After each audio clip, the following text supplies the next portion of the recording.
On a cold September evening in 1975, two experienced divers were completing what should have been a routine deep-sea operation in the North Sea. Within hours, they would find themselves trapped in a pressurized chamber, fighting for their lives in unimaginable heat. But how did a simple dive turn into one of commercial diving's most haunting tragedies? What series of events led to these men being literally cooked alive in their own safety chamber? And what crucial lessons did this devastating incident teach the diving industry? The North Sea, September 9, 1975.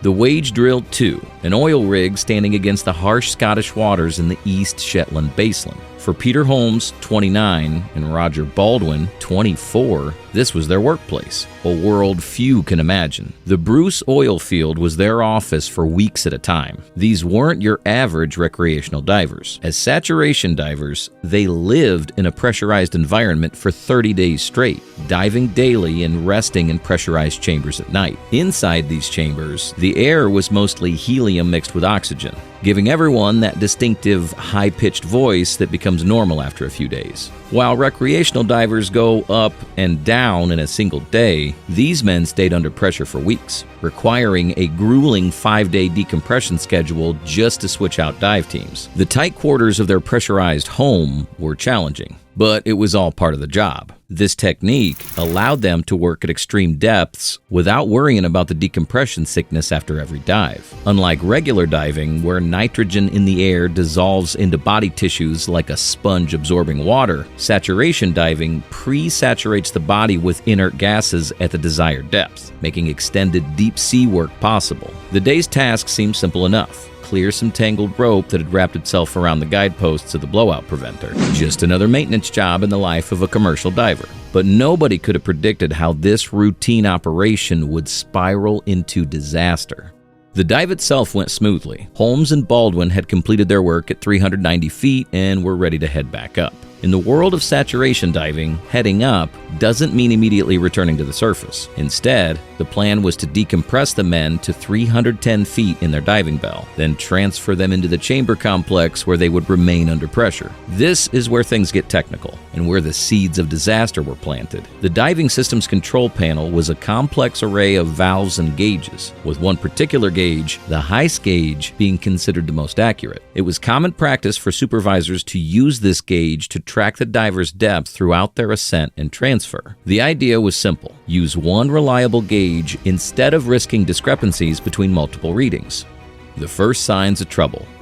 At 2150, as the crew attempted to mate the diving bell to the entrance lock, the first warning sign appeared: a gas leak between the mating flanges. With pressure dropping and a leak threatening their safety, the dive supervisor made what would prove to be a series of fateful decisions. The dive log recorded their first attempt to mate the bell to the entrance lock at 2150. When they discovered the gas leak between the mating flanges, they followed protocol: remove the bell, clean the flange surfaces, and try again. The second attempt seemed successful at first. Holmes and Baldwin equalized the bell's pressure with the rest of the complex and began transferring into the entrance lock. But fate had other plans. The gas leak returned, sending the needle on the Heiss gauge dropping. The team tried to isolate the divers from the leak by sealing the entrance lock door leading to the bell, but according to the dive log, this effort was abandoned. The fatal decision.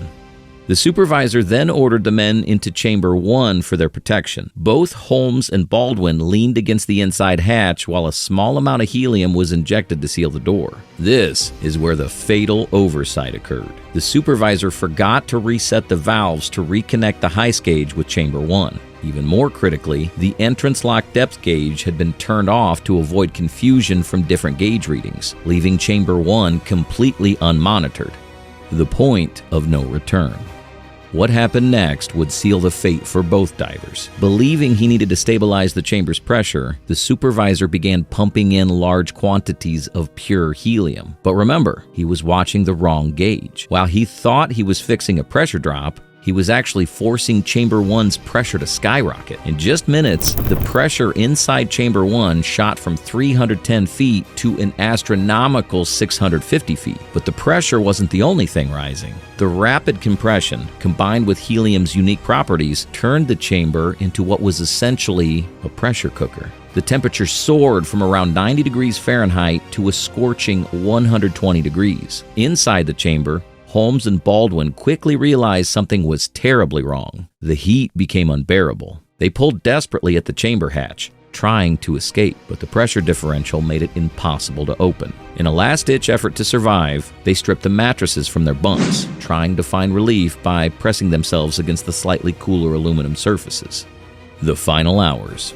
Unable to escape, unable to cool down, the two men were essentially being cooked alive in their own safety chamber. The team on the surface could only watch helplessly through the portholes as the tragedy unfolded. They couldn't simply open the chamber to save them. At that depth, instant decompression would have been just as fatal. The rapid compression from 310 feet to 650 feet, combined with helium's high thermal transfer properties and the humid atmosphere, created a lethal environment. At depths over 500 feet, the men would have experienced high-pressure neurological syndrome, causing tremors, vision problems, and nausea. The men quickly became disoriented and dizzy, each breath like standing in front of an open oven. They pulled desperately at the chamber hatch, but the pressure made it impossible to open. The combination of high pressure and temperature was devastating their bodies. Without immediate treatment for severe heat stroke, typically requiring 30 minutes in an ice bath, they had no chance of survival. Within just a short time, both men lost consciousness, never to wake again.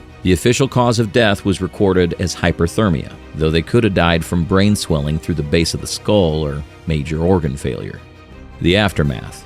The Department of Energy flew out a diving inspector to the oil rig within 16 hours. A former Royal Navy commander conducted a thorough investigation, reviewing the dive log, examining written notes from the supervisor, and questioning every crew member. The crew's testimony was described as one of the most bizarre and disturbing accounts the investigator had ever heard. These men hadn't died from the usual dangers of hypothermia in the cold North Sea, but rather from being essentially cooked alive in their safety chamber. During the fatal accident inquiry held in Scotland on March 30 and 31, 1977, significant questions were raised about the investigation itself. According to the Offshore Installation Regulations of 1973 and the Health and Safety Work Act of 1974, the investigator had the legal power to stop operations if he believed the crew was in danger of serious personal injury. However, he determined the system was safe to dive and had no significant defects that would force an interruption of operations. The diving system's design and labeling, particularly as operated by Oceaneering, carried a high risk of human error,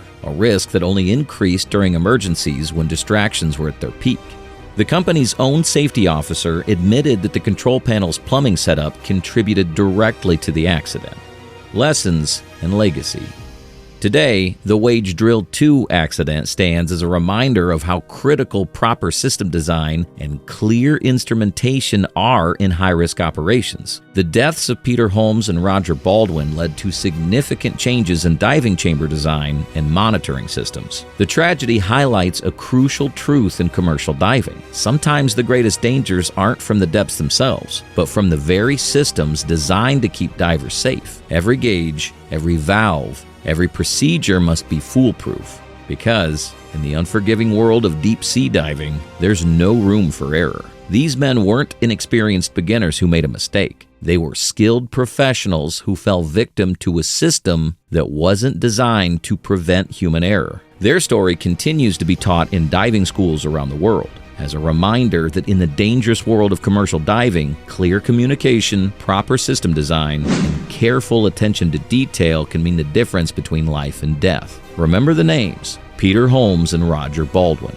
Two men who went to work one day, trusting in the systems designed to keep them safe, only to fall victim to a tragic series of events that turned their safety chamber into a death trap.